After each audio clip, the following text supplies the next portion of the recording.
3000 H minor کے کیا. انہوں نے کہیں بھی اس کو چیلنج بھی نہیں کیا, کسی میں انہانسمنٹ کی طرف بھی نہیں گئے. آنریبل کورٹ نے فکس کیا, جو فکس کیا اس کے مطابق ہم نے آنریبل کورٹ میں copy of the money order slip as exhibit D2 سر ساتھ لگی ہوئی ہے. میں آنریبل کورٹ کے سامنے کراس ایگزامینیشن کا جو ریلیونٹ PW1 پیج ہوئی ہے, یہ درست ہے کہ میں نے اپنے دعوے یا بیان سے مراد کے ذرائع آمدن کا کوئی ثبوت نہیں لکھایا ہے. آج خود کہا کہ مدعا آرمی میں جاب کرتا ہے. سر ایک نیا موقف یہاں پہ لیا جاتا ہے, یہ کہتے ہیں کہ آرمی میں جاب کرتے ہیں. میں اس کا کہ یہ درست ہے کہ اس سے پہلے 2 بیان الفی کورٹ نے دیے ہیں. اگر دعویٰ سر ان کا پڑھا جائے نا, دعوے میں میرے یہاں پہ انہوں نے لکھا کہ میں پراپرٹی ڈیلنگ کا کام کرتا ہوں. کہیں بھی یہ نہیں لکھا کہ میں آرمی میں جاب کرتا تھا یا کچھ بھی, صرف یہ کہا کہ میں پراپرٹی ڈیلر کا کام کرتا تھا. اس کے بعد یہ درست ہے کہ مدعا نے آرمی کے جاب کا ذکر نہ کیا, کسی جگہ بھی آرمی کی جاب کا ذکر نہیں ہے. یہ درست ہے کہ میں اپنے بچوں کے اخراجات اسکول فیس کے بابت کوئی ثبوت دعوے کے ساتھ لفظ نہ کیا. سر کوئی بچوں کا ثبوت, کوئی میڈیکل سلپ ہو جائے ان کی, اس کے بعد کوئی جو اسکول اس کی سرٹیفکیٹ, کوئی فیس کی سرٹیفکیٹ ہو سکتا ہے, کچھ بھی ہو سکتا ہے, وہ ساتھ اگر لگ جائے یہاں پہ تو پھر ہم نے بیسیکلی کوانٹم آف مینٹیننس کو اسیس کرنے کے لیے یہ چیزیں ضروری ہیں. یہ غلط ہے کہ اس لیے نہ لگایا کہ بچے گورنمنٹ اسکول میں پڑھتے ہیں اور ان کی کوئی فیس نہیں, اس لیے نہیں لگایا کہ سر بچے بیسیکلی پڑھتے ہی گورنمنٹ اسکول میں, ان کی کوئی فیس نہیں ہے. جو اخراجات تھے کورٹ نے فکس کیا, میں نے وہ لگا دی. انہوں نے کوئی ایسی فیس بھی ساتھ نہیں لگائی, کوئی اخراجات کے اوپر کوئی بھی چیز نہیں لگائی. یہ درست ہے کہ مدعا کہ ماہانہ خرچہ ادا کر رہا ہوں. انہوں نے کہا کہ جی درست ہے کہ مدعا ماہانہ خرچہ جو ہے وہ ادا کر, ایڈمیٹڈ ہے سر کہ میں ماہانہ خرچہ جو ہے وہ ادا کر رہا ہوں. یہ درست ہے کہ مدعا پینشن لینے کے بابت ثبوت اپنے بیان الفی کے ساتھ لفظ نہ کیے کہ انہوں نے ایک موقع پہ اختیار کیا کہ جو پینشن لے رہے ہیں آرمی کی جاب کے بعد. انہوں نے کہا میں جب ان کی کراس پہ آؤں گا تو میں اس پوائنٹ کو بھی اوور جاؤں گا. ثبوت لفظ نہ کیے, ٹھیک ہے. انہوں نے کوئی پینشن کا ثبوت جو تھا ساتھ کوئی ایسی چیز نہیں لگائی. یہ درست ہے کہ پہلے 2 بیان الفی میں بھی مدعا کہ پینشن کے بابت کوئی ذکر نہ کیا. یہ غلط ہے کہ ذکر نہ کیا کہ کیونکہ پینشن لیتا ہی نہیں ہے سر. کوئی پینشن میں بیسیکلی میرا یہ ہے کہ سر میں جو ریزرو مجاہد فورس ہے نا, کیونکہ فائنینشیل کیپیسٹی جو ہے نا وہ میں نے پروو کرنا ہے. یہ بچوں کے اوپر honourable supreme court high court اس بارے میں کلیئرلی بتاتے ہیں کہ فائنینشیل اسٹیٹس ہے بچوں نے پروو نہیں کرنا, یا انہوں نے وہ فائنینشیل اسٹیٹس میں نے پروو کرنا تھا. میں اگر آنریبل کورٹ کے ساتھ میں بیسیکلی ان کی کراس میں آؤں گا, وہاں پہ انہوں نے کراس میں مجھ پہ کوشچن بھی کیا, اس میں نے جواب بھی یہی دی, اور انہوں نے اس کو ایکسپلین کروایا کہ میں آرمی میں جاب میں ریزرو سر مجاہد فورس جو ریزرو ہے نا ان میں کام تھا, وہ 6 سال میں نے کام کیا. اور اس کی کوئی اب میں بیسیکلی سر مزدوری کرتے ہیں, ڈرائیور کسی کے گھر میں کام کر لیں, ٹھیک ہے. اس میں جب ان کی کراس پہ وہ پراپر آئے گی تو اس کے وہ ڈرائیور کے اور جو جاب ہے وہ کرتے ہیں, صرف وہی جو پے ملتی ہے ڈرائیور کر لی, کسی گھر میں مزدوری جو بھی وہ کر لیجیے. اور میں نے اپنے اس کے بعد بھی میں نے اپنے دعوے میں بھی یہی چیزیں میں نے لکھی. بیان الفی میں بعد میں میرا یہی موقف تھا کہ جو کیونکہ سر جو حقیقت ہے وہی موقف. یہاں تک سر میرا ایشو نمبر 2 تھا. اب ایشو نمبر 3 سر یہاں پہ آگے سٹارٹ ہوتا ہے سر یہ اب میں میری لسٹ کے مطابق سر سامان اٹھا لوں, ٹھیک ہے. سامان سر سارا ہو گیا, اس کے بعد باقی جو رہ گیا تھا اس میں نے کراس کر لیے.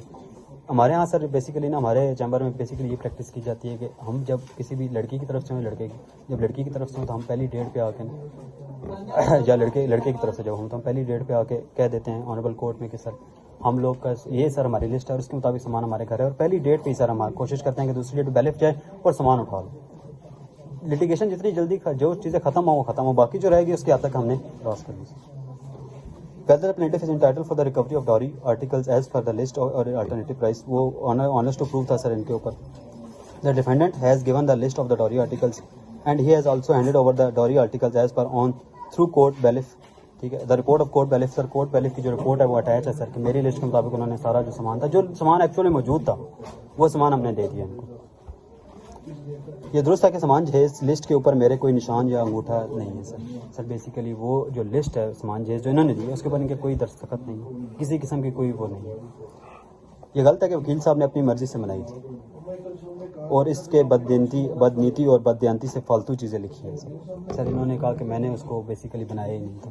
وہ وکیل صاحب نے, میں نے آگے اسٹیشن دی کہ وکیل صاحب نے لکھا. انہوں نے کہا کہ سر سامان جہیز کے میرے کوئی لسٹ, کیونکہ سر پریکٹس یہی ہے کہ جب سامان جہیز کی لسٹ جو دیتے ہیں جو بھی مدعیاں ہیں وہ دیں گی تو وہ اپنے سائن انگوٹھا یا مدعی لائے جو بھی دے گا سائن انگوٹھا ہوگا. یہ درست ہے کہ میں نے اپنے دعوے یا بیان الفی میں یہ ذکر نہ کیا ہے کہ مجھے کوئی سونا دیا. سر اس میں ایک 48,000 کا گولڈ سیٹ سر لکھا گیا. کسی دعوے میں کسی بیان الفی میں کہیں بھی یہ چیز ذکر نہیں کی گئی کہ مجھے کوئی اور بھی سونا کہیں دیا گیا تھا. ایک الگ سی صرف ایک سامان جہیز کی لسٹ میں ایک لکھ دی گئی ہے لٹیگیشن تاکہ ختم ہی نہ ہونا. اس لٹیگیشن کو بڑھانے کے لیے اور ایک پریشر کرنے کے لیے کہ جی یہ بھی لکھ دیا وہ بھی لکھ دیا سر. اس میں تقریباً 3,67,000 کا میں آنریبل کورٹ کے یہاں سامان لکھا گیا ہے. میں آگے بیسیکلی پروو کرنا یہ درست ہے کہ میں نے اپنے دعوے یا بیان الفی کا سونا خریدنے کی کوئی رسید نہ لگائی ہے سر، کوئی گولڈ کی کوئی رسید بھی نہیں ہے۔ یہ غلط ہے کہ لڑکی کا لاکٹ سیٹ جو میں نے 48,000 مالیت کا وہ جھوٹ و بدنیتی کا پیسے اڑنے کی نیت سے لکھا ہے۔ یہ درست ہے کہ میری شادی 16 سال رہی ہے سر، ایڈمیٹڈ فیکٹ ہے سر، شادی سر 16 سال رہی ہے، سامان سر 16 سال سامان استعمال ہوتا رہا۔ یہ درست ہے کہ 16 سال تک اپنا سامان استعمال کرتی رہی ہوں۔ میں نے مدعی کی لسٹ کے مطابق چند آئٹم وصول کر لیے ہیں جو کہ مدعی کی لسٹ میں موجود تھے، کہ جو موجود تھے وہ سارے وصول، پھر میں نے سر پھر سوال کیا اس پہ کہ وہ سارے وصول کر لیے ہیں، اور جی میں نے سارے وصول کر لیے جو تھے اس میں۔ یہ غلط ہے کہ مدعی کے لسٹ کے میں جو سامان موجود تھا سامان جائز وہی تھا، اس کے علاوہ کوئی سامان جائز موجود نہیں تھا۔ میں نے آگے سر سجیشن اس میں دی۔ میرے والد بوقت شادی ISI میں سول ہیں سر، میں ابھی بیسیکلی اس فیملی کی جب سامان جائز 2007 میں سامان جائز دیا گیا، میں ان کی سورس آف انکم پہ آ رہا ہوں، کس اسٹیٹس میں تھے، اور ان کے جو سامان جائز 3,67,000 کا 2007 میں انہوں نے لکھا ہے، تو کیسے مکس ہوتے ہیں؟ میرے والد باپ کی شادی ISI میں سولین تھے، میرے والد کی تنخواہ کے بابت میں نے کبھی نہ پوچھا تھا۔ انہوں نے بیسیکلی ایک جواب میں نے پوچھا کہ کتنی تنخواہ تھی، تو میں نے آگے سجیشن دی کہ سر 2007 میں ایک سولین کی تنخواہ 20,000 روپے، سر 2007 کی بات ہو رہی ہے، جو سولین ISI میں سولین تھے، ٹھیک ہے، ان کی تنخواہ 20,000 سے زیادہ نہیں ہو سکتی تھی۔ یہ درست ہے کہ ہم 4 بہنیں اور 2 بھائی ہیں، 4 بہنیں اور 2 بھائی، سب سے بڑی بہن یہ ہیں۔ یہ درست ہے کہ میں نے سب سے بڑی بہن ہوں۔ یہ درست ہے کہ میرا چھوٹا بھائی 2007 میں مزدوری کرتا تھا اور چھوٹی بہن پرائیویٹ کمپنی میں ملازمت کرتی تھی۔ یہ غلط ہے کہ میں ایک سولین جس کی تنخواہ 20,000 ہے 4,66,000 کا سامان کیسے دے سکتا ہے؟ بیسیکلی 4,67,000 کا سامان انہوں نے لکھا ہوا ہے۔ یہ غلط ہے کہ والد کی تنخواہ نہ ہونے کے بابت جھوٹ بول رہی ہوں۔ یہ درست ہے کہ میں نے اپنے دعوے یا بیان الفی کے ساتھ اپنے والد کے ذرائع آمدن کا کوئی ذکر نہیں کیا۔ آنیسٹ ٹو پروف سر ان پہ تھا، انہوں نے اپنی بتانی تھی کہ ہماری سورس آف انکم کیا تھی، کتنا ہم نے سامان جائز دیا، 4,67,000 کا انہوں نے سامان جائز اس میں لکھا۔ یہ درست ہے کہ اپنے بہن بھائیوں کے بارے میں اپنے جاب کے بارے میں ذکر نہ کیا، کسی بیان الفی میں کہیں بھی یہ ذکر نہیں کیا گیا کہ میرے کوئی بہن بھائی پہلے جاب کرتے تھے۔ یہ درست ہے کہ آگ لگنے کے بابت کوئی گواہ پیش نہ کیا۔ ایک ایلیگیشن، ایک نیا ایلیگیشن مجھ پہ تیسرے بیان الفی پہ لگایا گیا کہ جی سامان کو آگ لگ گئی تھی۔ پہلے بیان الفی میں ایسا کوئی ذکر نہیں ہے، تیسرے بیان الفی میں پھر ایک ذکر کیا گیا کہ میرے جو سامان کو آگ لگ گئی تھی، اس کے بابت سر کوئی ثبوت کسی جگہ پہ لفظ نہیں کیا گیا۔ یہ درست ہے کہ آگ لگنے کے بابت کسی تھانے میں کوئی درخواست نہ دی۔ یہ درست ہے کہ مدعی کی لسٹ میں جو لکڑی کا بیڈ تھا وہ میں نے وصول کر لیا۔ یہ سوال سر کرنے کا مقصد یہ تھا کہ سامان کو اگر آگ لگ بھی گئی تھی تو کیا لکڑی کا جو بیڈ تھا وہ بچ گیا تھا؟ یہ غلط ہے کہ آگ لگنے کے بابت میں نے جھوٹا بے بنیاد موقف اختیار کیا۔ یہ درست ہے کہ آگ میں جو لکڑی کا سامان بچ گیا ہے، انہوں نے کہا جی لکڑی کا جو سامان تھا وہ بچ گیا تھا۔ یہ درست ہے کہ میں نے ابھی اپنے سامان جائز کی لسٹ لگائی ہے، کسی میں ماڈل یا کمپنی کا کوئی درج نہیں ہے سر، کسی قسم کی کوئی سے ماڈل کی تھی کس کی تھی کوئی ذکر نہیں ہے سر۔ یہ درست ہے کہ سامان جائز 2007 میں دیا گیا تھا اور قیمتیں 2007 کے مطابق ہی ہونی چاہیے۔ یہ غلط ہے کہ قیمتیں خود لکھ کے وکیل صاحب نے لکھی ہیں جو کہ آج کے ریٹ کے مطابق ہیں سر۔ وہ کہہ رہے ہیں وکیل صاحب نے ریٹس لکھے ہیں، میں نے تو ریٹس تھے ہی نہیں ان کا، تو وہ یہ غلط ہے کہ سامان جائز وہی وصول کا سامان جائز تھا، سامان جائز وہی تھا جو میں نے وصول کر لیا۔ یہ غلط ہے کہ باقی سامان جائز ہڑپنے کی خاطر لکھا ہے۔ تینوں ایشوز کے اوپر سر میں نے ریلیونٹ کراس ایگزامینیشن کرنے کی کوشش کی کہ جو ریلیونٹ تھی وہ کراس ایگزامینیشن کی۔ اب بیسیکلی سر میں آنریبل کورٹ کو اپنی ریلیونٹ جو کیس لاز ہیں، admitted fact need not to be prove, کہ جو فیکٹس ایڈمٹ کر لیے گئے ہیں جیسے اس کے سامان جہیز کا ایڈمٹ کر لیا گیا، نکاح نامہ ایڈمٹ کر لیا گیا، ان کو سر پروو کرنے کی ضرورت نہیں ہے، وہ فیکٹس لکھتے ہیں۔ PLD 2019 سپریم کورٹ 21 سر، قانون شہادت کا 113 ہے سر۔ اس کے بعد سر میں آنریبل کورٹ کے سامنے یہ کہوں گا کہ unrebutted portion of cross examination amounts to admission, کہ کوئی بھی جو ایڈمیٹڈ جو کسی بھی جب میں نے بیان الفی میں جو میں نے موقع رکھتا ہے سر، ان کی کراس پہ میں آؤں گا ابھی، اور ان کی کراس پہ تو میں دیکھا ہے کہ انہوں نے کہیں بھی میرے سامان جہیز کے اوپر تو بات ہی نہیں کی، میرے کسی بیان الفی کو اس میں کوئی بات، جس پورشن پہ کراس ایگزامینیشن نہیں کیا جائے گا اس پورشن کا ایڈمیٹڈ سمجھا جائے گا۔ 2018 SCMR 149، 2019 سپریم کورٹ 64 سر، یہ اس کے بارے میں کلیئر ہے سر۔ یہ بیسیکلی میری کراس تھی اور میں نے جو کراس کی ان کے اوپر وہ چیز تھی سر۔